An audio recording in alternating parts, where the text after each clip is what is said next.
They told us robots would make life easier.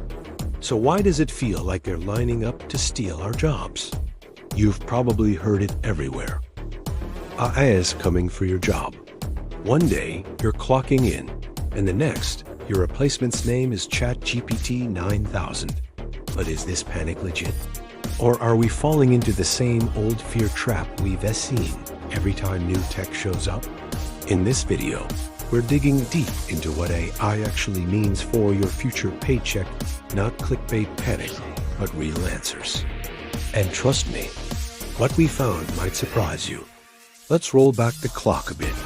Every time something big gets invented, the steam engine, electricity, the internet, people start freaking out about jobs. It's over. The machines are taking over. But here's the thing.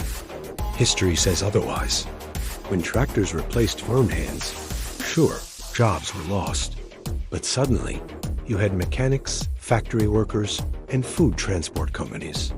One door slammed shut, but a dozen others swung open. And now we're staring down the barrel of artificial intelligence. It's faster and smarter, doesn't take coffee breaks. And it's not just factory jobs or call centers.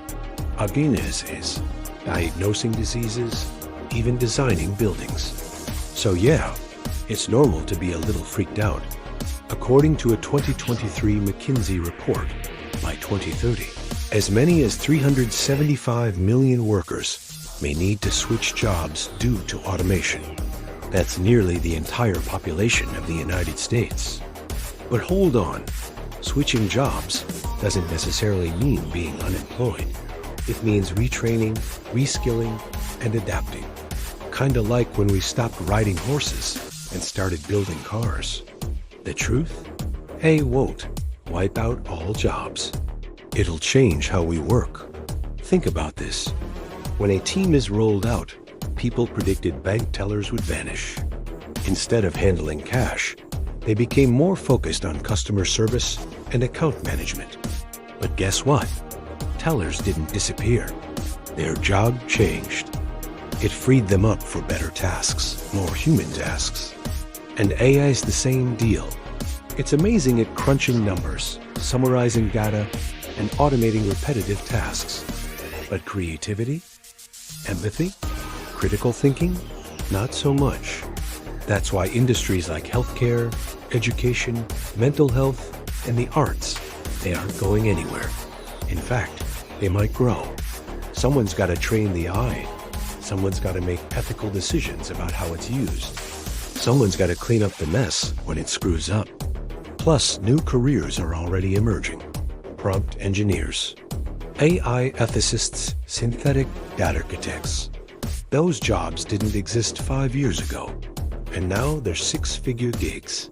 Kind of like how social media manager sounded fake in 2008.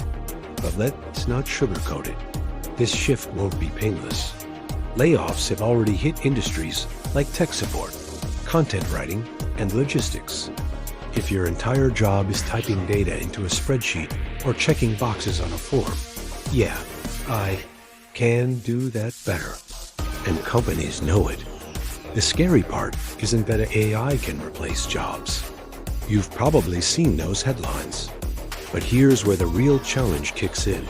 And it's not just about robots replacing us. It's about whether the economy is ready for this massive shift. Whether we are ready. It's that people might be left behind without a ladder to climb back up. Let's be honest. Not everyone has the time, money, or access to jump into a coding bootcamp or go back to school. And not every 50-year-old truck driver wants to become a UX designer or data scientist. So what happens to those workers? That's where things start getting uncomfortable. Some experts are calling for massive investment in retraining programs. Others are floating big ideas like universal basic income, giving everyone a monthly check to survive in an AI-driven economy. Wild, right? AI doesn't just change who works, it shifts who profits. But even big shots like Elon Musk and Andrew Yang are pushing that idea. There's also the question of inequality. Big tech companies are racing to develop the most powerful models, and whoever wins controls the future of labor, creativity, and even knowledge itself. If we're not careful, we could end up in a world where a tiny handful of companies own the algorithms that run everything, and the rest of us are just along for the ride. Let's zoom in on a real-world example. In 2024, IBM started replacing about 30% of their back-office HR roles with AI systems.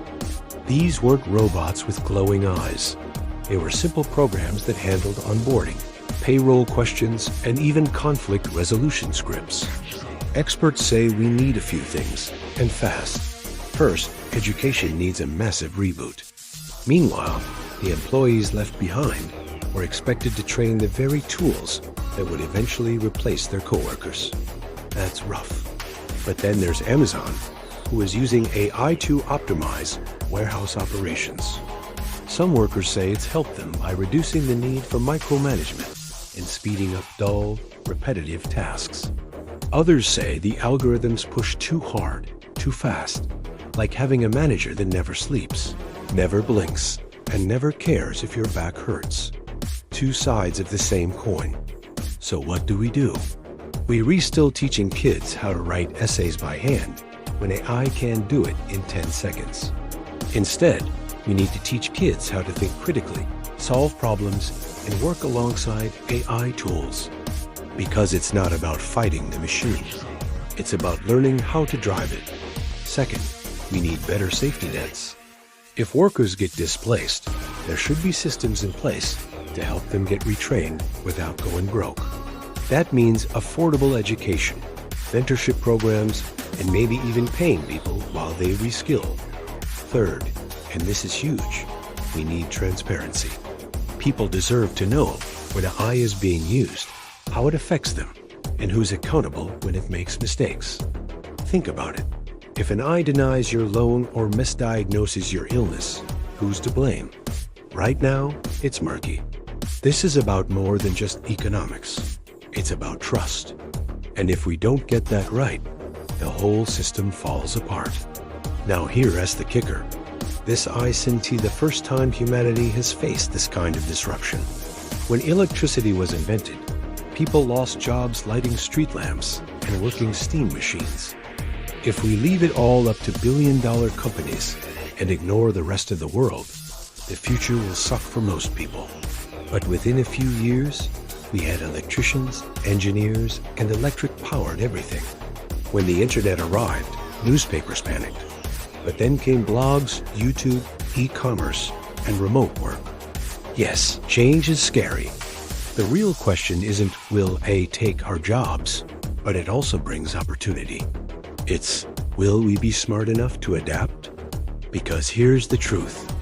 AI can free us. It can take the boring parts of work, the copying, pasting, scheduling, sorting, and give us more time to think, create, and live. But only if we build the system right. But if we make smart moves now, investing in people, reshaping education, and making tech work with us instead of over us, then maybe we're not heading for a dystopia. Maybe we're heading for the most productive, creative, and balanced economy we've ever seen. But that choice? That's on us. So, will AI destroy jobs? Yeah, some of them. Just like every major invention in history. But it'll also create new ones we haven't even dreamed of yet. The real danger isn't the tech. It's ignoring the people. We're at a fork in the road. One way leads to an AI-driven future that leaves workers behind. The other leads to a smarter, fairer economy where humans and machines work side by side. It's not science fiction. It's happening right now. Want to know what jobs won't be safe from AI? Watch the video on your screen now. It might just save your career.